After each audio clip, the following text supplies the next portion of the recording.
A mente não existe. Prove-me o contrário. Olá pessoal, esse é o primeiro episódio oficialmente aqui do podcast A Mente Não Existe. E como você deve ter percebido, eu não acredito nesse negócio de mente. Eu vou falar um pouco nesse episódio, um pouquinho do porquê eu não acredito. Mas, você que está me escutando, você acredita em mente? Você acredita em Deus? E em alma? Você acredita que você habita o seu corpo ou que você é o seu corpo? Ah, mas Pedro, claro que existe mente. Se eu estou pensando, se eu estou falando, se eu estou raciocinando, é porque existe algo que me faz ter consciência. Pois é, será? Bom, é com perguntas pouquíssimo polêmicas que eu inicio o episódio de hoje. E o que isso tem a ver com Descartes, né? O grande autor da frase penso logo existo, ou penso logo sou. Tudo. Descartes, ele é um filósofo muito único, porque ao mesmo tempo ele é representante de um ceticismo científico, de uma crença fundamental em Deus e também de um individualismo muito forte, mas indiretamente ele influencia uma das ferramentas coletivas mais bonitas, na minha singela opinião, que é a ciência. Ainda que imperfeita, ela é uma grande colaboração mundial, certo? E, bom, para falar de Descartes, eu trouxe dois textos. O primeiro se chama A Metafísica da Modernidade, do Franklin Leopoldo Silva, que é um grande resumo sobre Descartes, suas diversas obras, suas diversas contribuições para a filosofia e para outras áreas. E o segundo é um artigo que resume o mecanicismo cartesiano, chamado A Natureza do Mecanicismo Cartesiano, César Augusto Battisti. Lembrando, eles vão estar aqui na descrição, quem quiser ler, fica à vontade. E vamos a Descartes. O Descartes, ele é um cara que escreveu ensaios e meditações, ele tinha a ideia de propagar seu conhecimento mesmo, para todo mundo. Todo mundo que fosse alfabetizado poderia entender Descartes. Ele não queria falar muito difícil, então ele fazia esses textos mais livres. E ele era um cara que acreditava no ceticismo metodológico, e só o ceticismo metodológico podia alcançar a verdade. Então, o Descartes quer chegar à verdade, mas ele percebe que o bom senso, que eu achei uma frase muito engraçada inclusive, o bom senso é igualmente dividido pelos homens, já que todos parecem ter certeza que o possuem. Ou seja, ele vai perceber que apesar de ter muita gente que está segura, tem razão de pensar o que pensa, as ideias são conflitantes. Você pode ter um pós-doutor em sociologia que cai para monarquismo, para a defesa do neoliberalismo, para a defesa do comunismo, e todos eles são doutores em sociologia. Ou seja, não basta só ter o bom senso, não basta só trabalhar a razão. Tem alguma coisa aí que separa a nossa razão da verdade em si. E partindo desse ponto, o Descartes vai defender que devemos utilizar a dúvida metodológica, ou seja, duvidar de tudo até um ponto em que você chega em alguma coisa que não pode ser duvidada. E o que é essa coisa que não pode ser duvidada? Qual é a única verdade que nós podemos realmente ter certeza que é verdade? Se você falou a dúvida, você acertou. Então, basicamente, se eu estou aqui imaginando, eu estou aqui pensando, e a única coisa que eu não posso duvidar é o fato de que eu duvido, de que eu penso, de que eu raciocínio, então, penso logo sou. Porque tudo pode ser uma ilusão, menos o fato de que eu estou pensando. Certo? Faz muito sentido. Então Descartes ele vai criar uma divisão, uma cisão muito forte entre a mente e a realidade. Então ele vai ter a res extensa, que é a coisa extensa, a coisa que é coisa que existe, e a res cogitans, ou a coisa que pensa. Então cria-se uma cisão muito clara entre a materialidade e aquilo que percebemos, imaginamos e pensamos. E o Descartes, ele vai criar muitos argumentos para defender essa tese, e ele vai passar pela fisiologia e pela física. Olha que interessante. Filosoficamente, ele vai criar essa distinção corpo e alma, mas fisiologicamente ele vai pensar no olho. O olho, ele é uma estrutura feita de matéria, e nessa época já tinha-se o conhecimento de como funciona a formação da imagem no olho. Toda aquela coisa da caixa escura, do buraquinho onde entra a luz e a imagem é formada na parede branca, e que o olho funcionava da mesma forma. Então olha só que interessante, a imagem que é formada no olho não é espiritual, ela é física. Ela é o mundo material em movimento. Descartes sempre falava dessa questão do movimento. A realidade se move e nós percebemos a realidade. E existe aí uma contradição, uma separação entre o que a gente percebe da realidade e o que a realidade realmente é.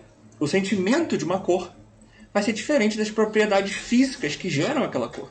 E olha que legal, com o avanço da neurociência, a gente percebe que tudo isso que ele está falando é mais complicado. Porque o Descartes ele acreditava que a mente estava localizada numa parte específica do cérebro chamada glândula pineal. Daí que até hoje tem muito misticismo em cima disso. Muito misticismo falando que a glândula pineal vai abrir a sua mente, vai expandir o seu cérebro, você vai abrir o terceiro olho e todas essas coisas que eu não vou entrar aqui, mas cientificamente, neurocientificamente, já se quebrou essa ideia e hoje a gente sabe que o cérebro é muito mais complexo e muito mais multifacetado e dependente de várias partezinhas funcionando ao mesmo tempo para as coisas poderem acontecer, né? E também da interação entre os sistemas nervosos, porque não é só dentro do cérebro que as coisas acontecem.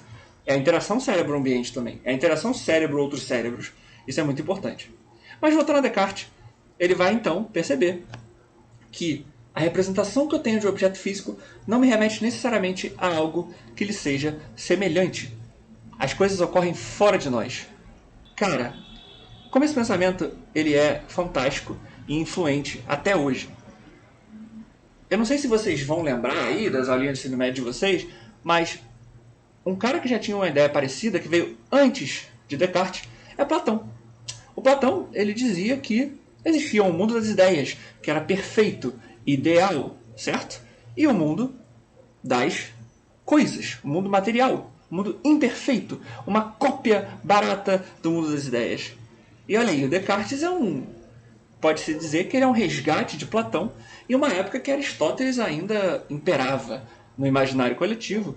Lembrar que Aristóteles influenciou inclusive a física. E demorou-se um bom tempo para Galileu, entre outros, quebrarem a física aristotélica, né? E a gente chegar na física que a gente tem, mais próxima, né, da física que a gente tem hoje em dia. E bom, percebe como muita da nossa forma de ver o mundo é moldada por essas influências e muitas vezes a gente nem se dá conta. Então assim, é óbvio que existe mente, né? É óbvio que as coisas são assim, é óbvio que eu penso, é óbvio que eu tenho vontades, é óbvio que eu tenho livre-arbítrio. Caramba, será? Será? E aí, né, a gente começa a pensar sobre as coisas que parecem óbvias, que parecem dadas na realidade, mas não necessariamente são. Mas e aí? A minha opinião sobre essa questão da mente, sobre essa questão de dividir. Cara, a resposta não é nada simples. Algumas correntes da psicologia, elas não gostam do conceito de mente porque ela acredita que é uma noção muito individualista e fora da realidade sócio-histórica das pessoas e dos grupos. A psicologia cultural, por exemplo, defende que não existe ser humano sem interação. Então, uma ideia de mente individual é meio complicada nesse linha de raciocínio, né? Já se você pegar o behaviorismo radical, ele vai dizer que a mente não existe, porque, na verdade, nossos comportamentos, tanto os privados, ou seja, aquilo que eu penso, aquilo que eu sinto, tanto os públicos, como falar com alguém, comer um prato de macarrão, etc, etc, etc, são controlados pelas contingências, pelo ambiente, pela interação pessoa-pessoa, pessoa-ambiente, ambiente-pessoa, enfim, todas essas contingências. E a gente tem também a neurociência, que coloca a luz sobre esse órgão que gera esses processos que a gente costuma chamar de mente. E mostra que o funcionamento do cérebro é muito complexo, multifatorial. E sem contar as outras partes do corpo, que também influenciam na nossa forma de perceber a si e o mundo. Então, né? Fica difícil colocar essa mente. Onde é que ela está? Será que ela está no corpo? E se ela está no corpo, por que não explicar ela pelos processos corporais? Se ela está fora do corpo, ela está onde? Em algum plano espiritual? Lembrando que o prefixo de psi da psicologia significa alma. Na época de Descartes, a noção de alma e mente elas eram praticamente intercambiáveis. Elas eram praticamente a mesma coisa. Mas hoje, com o mundo menos religioso, o mundo mais secular, né, o estado laico e tudo mais, a gente vê que a ideia de mente se torna mais abstrata. A gente pensa em mente como aquilo que é privado, que só são divididas se existir a intenção. Os sonhos, a imaginação, pensamentos, eles são individuais. E você só transfere, você só dá para alguém, você só divide com alguém, se você quiser, né? Mas, enfim, baseado no que eu estudo, eu realmente não consigo acreditar mais nesse conceito de mente. Mais do que acreditar, eu não acho que ele é muito útil. A mente, ela, na verdade, são processos cerebrais e ou corporais, como um todo. Elas surgem de 3 dimensões da vida. Filogenético, aquilo que é passado de geração em geração nas espécies e remete à evolução da biologia e tudo mais. Ontogenético, que é da história da própria pessoa. E as questões culturais, que são um fator importantíssimo. A língua que você fala, a roupa que você veste, o seu conjunto de leis, o seu conjunto de ética, moral e tudo mais. Isso influencia em como a gente é, como a gente pensa. Cara, se eu tô criando esse podcast aqui, se eu tô falando com vocês sobre psicologia, se eu escolhi fazer psicologia, é porque provavelmente a minha história de vida e a história dos meus antepassados me levaram para cá. Em outras palavras, a gente pensa, sente, imagina e filosofa porque isso é permitido pelo ambiente interno e externo, pelas relações sociais, pela evolução biológica, pelas condições históricas e pelos acontecimentos das nossas vidas. Tudo isso misturado numa sopa muito doida de informações que é realmente muito difícil separar em pedacinhos. Beleza, talvez você esteja pensando, tá, mas e na prática da minha vida, o que isso influencia? Bom, primeiro que para nós brasileiros não é difícil absorver esse pensamento cartesiano, porque a gente é criado em um país majoritariamente cristão. E para o cristianismo o conceito de alma é muito forte.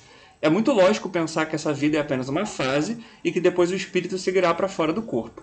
Ou seja, mesmo para quem não é religioso, esse pensamento nos envolve socialmente.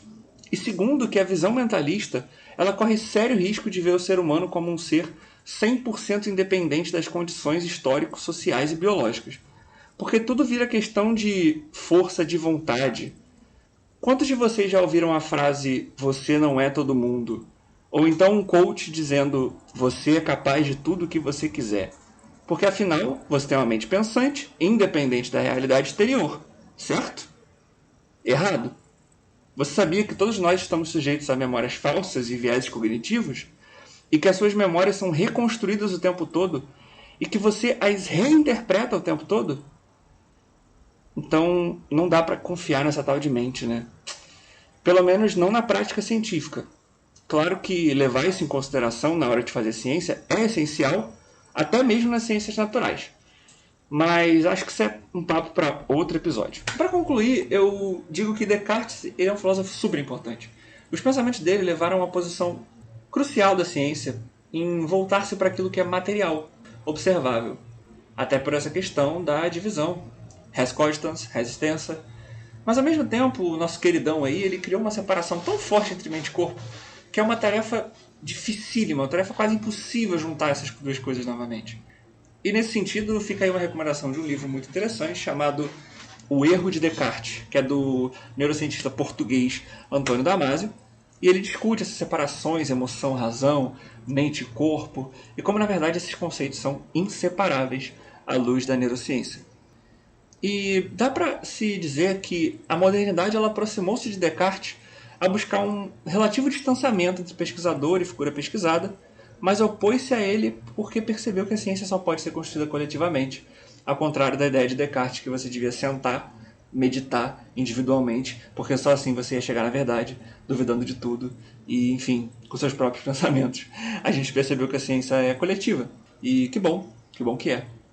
Outro fator interessante é que o conhecimento, ao contrário do que o Descartes pensou, ele não necessariamente ia levar as pessoas a uma iluminação transcendental e o mundo ia ser melhor, né? A gente vê que as coisas não são tão simples assim, que tudo isso depende de condições históricas e muitas vezes esses seres históricos são resistentes ao conhecimento. E às vezes o conhecimento se volta contra nós, né?